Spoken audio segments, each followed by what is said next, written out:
think if anything, I feel quite optimistic. I mean, we've been through many of these market cycles before. Obviously, we've been in the industry for a long time by blockchain standards, so going on 6 years now. And I think so we see these market cycles come and go.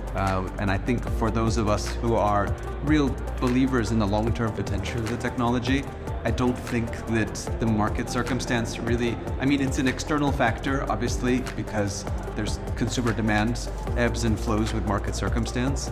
But I think I'm personally very optimistic because when I see the level of excitement and enthusiasm in people building really cool and interesting products, I think that's where you can get a sense of the potential of what's going on.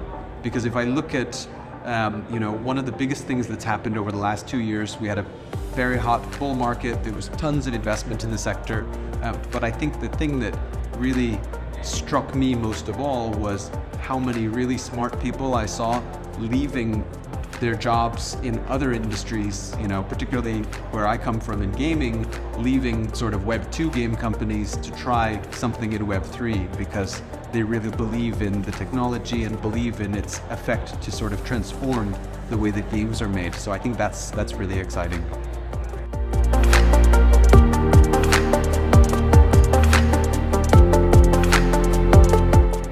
So I think that there's one key aspect to this sort of vision of building the metaverse, which is openness.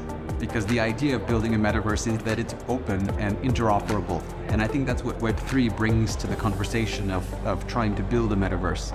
And I think that's one area where, despite perhaps their good intentions, I think Meta or Facebook has had challenges because their focus has been more driven by trying to really find a use case for an amazing hardware technology that they have in the Oculus VR systems.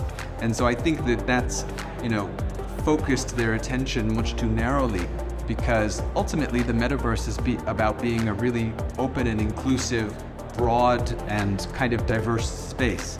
And so in my opinion, the metaverse will be, a series of content venues that will be accessible through lots of different platforms.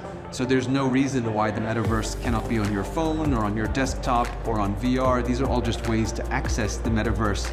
They're not the platform in and of itself.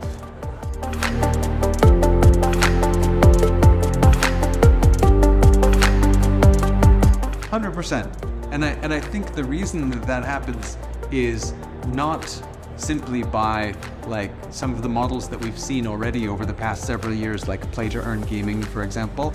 I think the reason is because if we create this open and inclusive metaverse that is underpinned by technology like blockchain that allows us to have secure transactions from peer to peer, it means that functionally we have a digital space where we can do most of the things that we have in a physical space. So we can have entertainment, we can have education, we can have employment.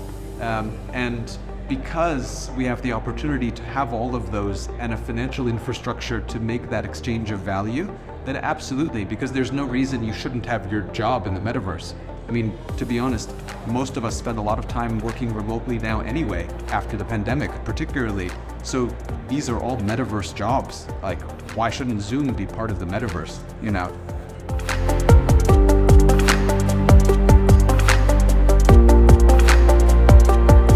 So I think the first thing to think about is that this is not a zero-sum game, right? So I think the way to think about the metaverse and the universe of land-based experiences, like the sandbox, which we have, of course, is to think about them like the physical world. So the physical world, we have countries, we have cities, we have towns, we have villages, and what makes any place more interesting or more valuable or more exciting than any other place? It tends to be, in blockchain terms, utility. Meaning, why does the city of Barcelona have more utility than someplace out in the suburbs? It's because there are more shops, there's more economic activity, there are more people, there's more entertainment, maybe there's culture. So when you get this concentration of those different kinds of diverse factors, then people want to spend time there and they want to spend money there.